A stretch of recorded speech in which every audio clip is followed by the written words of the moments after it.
Ya, hentikan keganasan terhadap wanita. Wanita bangun, berani laporkan diri sekira berlakunya keganasan rumah tangga ataupun keganasan kepada anda. Talian kasih ada 15999. Jadi jangan orang kata jangan berdiam diri kerana ini merupakan padah yang besar pada anda dan juga anak-anak anda. Jadi yang akan berbicara berkenaan dengan perkara ini, saya kenalkan bersama dengan saya Dr. Wan Nur Ibtisam Wan Ismail selaku Ketua Pengarah Jabatan Pembangunan Wanita. Assalamualaikum Doktor.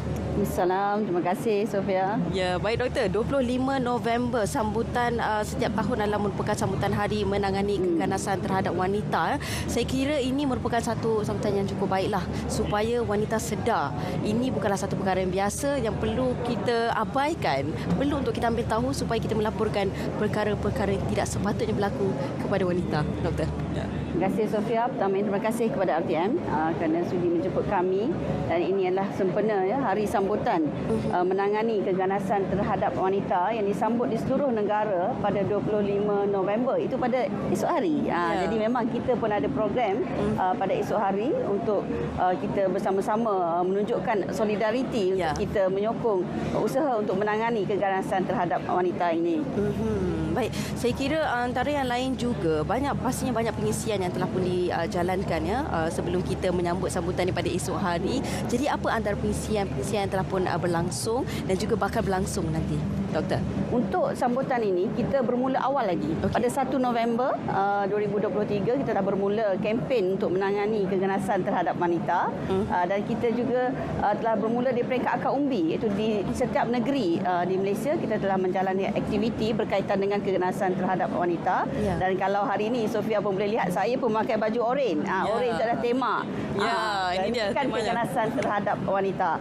Itu adalah satu warna yang menunjukkan bahawa ada masa hadapan itu lebih cerah sekiranya kita menangani keganasan terhadap wanita. Dan pelbagai aktiviti kita buat, kita ada buat untuk memberi penerangan dan kesedaran kepada masyarakat mengenai isu-isu berkaitan keganasan terhadap wanita. Saya kira sebenarnya banyak antara usaha yang telah pun dijalankan oleh kementerian sendiri untuk pastikan bahawa wanita-wanita ini terjaga ya dalam keadaan baik. Sebab dalam Islam pun mengajar kita untuk melindungi wanita. Betul. Bukan untuk melakukan kekerasan atau keganasan. Jadi apa antara usaha-usaha lain juga untuk yang diberikan kepada wanita khususnya untuk kita berani untuk bersuara dan juga tampil ke hadapan, ceritakan situasi yang sebenar. Okey, Doktor. Terima kasih soalan yang bagus daripada Sofia. Sebab yang penting apabila kita nak menangani keganasan terhadap wanita ini, pertama kena ada ilmu pengetahuan. Betul. Jadi kita kena tahu apakah hak-hak wanita di sisi perundangan. Sebab itulah yang menjadi asas kepada kita untuk membuat tindakan, untuk membuat laporan dan mengambil tindakan yang sewajarnya. Sebab kadang-kadang ramai yang mengatakan, saya tidak tahu, saya tak nak ke mana, nak buat apa. Jadi kita memberikan penerangan menerusi kita ada program IRIS, iaitu literasi perundangan mengenai hak-hak wanita, dan selain itu juga apa yang wanita perlukan adalah segi sokongan. Dan kita ada melalui program Matahari kita memberikan sokongan daripada sudut psikologi. Jadi apabila berlaku keganasan terhadap wanita ini, biasanya emosi wanita akan terganggu. Betul. Dan dari segi ini kita memberikan mereka pengetahuan bagaimana mereka dapat membangunkan dia punya psikososial supaya mereka mempunyai keyakinan diri untuk tampil membuat aduan dan laporan. Dan setakat ini Doktor, bagaimana Doktor melihat tahap kesedaran wanita berkenaan dengan perkara ini? Tahap kesedaran ini sebenarnya kalau kita katakan ramai wanita sebenarnya mungkin dah tahu, tetapi kadang-kadang dia mungkin tidak tahu dengan lebih lanjut bagaimana cara untuk mereka membuat laporan, bagaimana mereka membuat tindakan. Jadi disebab itulah kita sentiasa membuat advokasi mengenai menangani keganasan terhadap ini.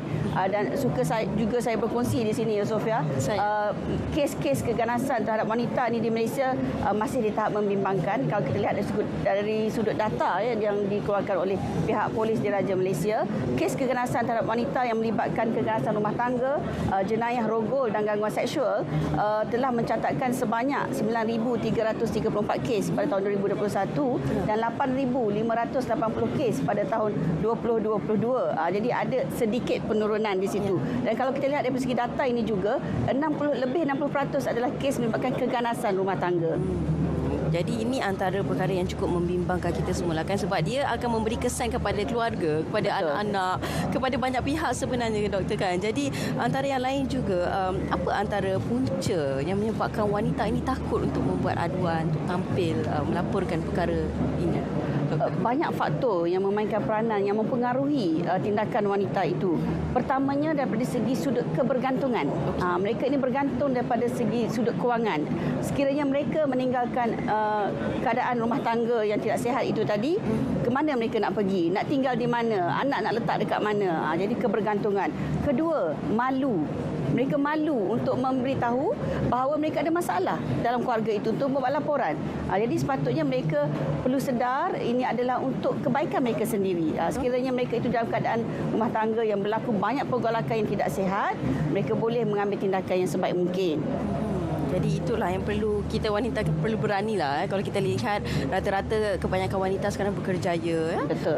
Dan juga walaupun suri rumah pun melakukan perniagaan, banyak tanggungjawab sebenarnya. Jadi perlu untuk berani tampilkan diri.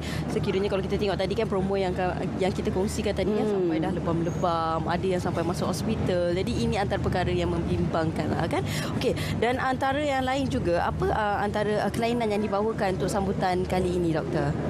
Untuk sambutan kali ini, kita memang lebih kepada ke peringkat akar umbi. Maksudnya kita masuk kampung, bersesuaianlah dengan macam tema hari ini. Betul. Karnival usahawan dewasa. Jadi kita memang turun ke daerah-daerah untuk kita memberitahu, meningkatkan pengetahuan mereka dan kesedaran mengenai keganasan terhadap wanita itu sendiri.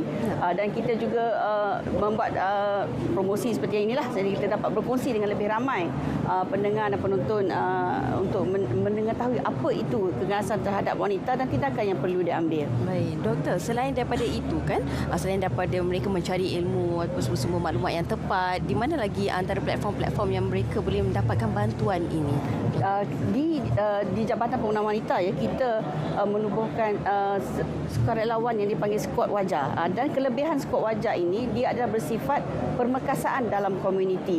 Di mana katalah kalau mungkin orang mengatakan susah saya nak buat laporan, saya tak tahu nak buat macam mana. Bila dia dalam komuniti, skuad wajah ini dia adalah merupakan mata dan telinga masyarakat. Jadi kalau sekiranya mereka melihat, mungkin orang itu sendiri tidak mengadu.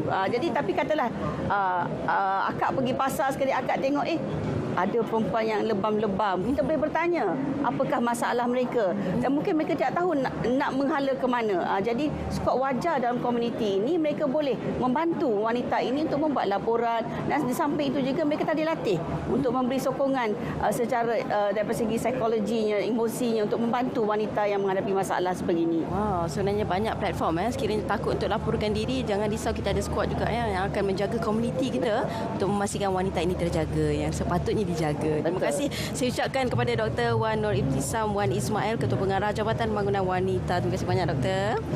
Baik, itu dia wanita berani untuk melaporkan kejadian yang berlaku. Jangan takut-takut, banyak option yang kita ada untuk mendapatkan hak yang sepatutnya kita sebagai isteri ataupun wanita dapatkan hak kita. Baik.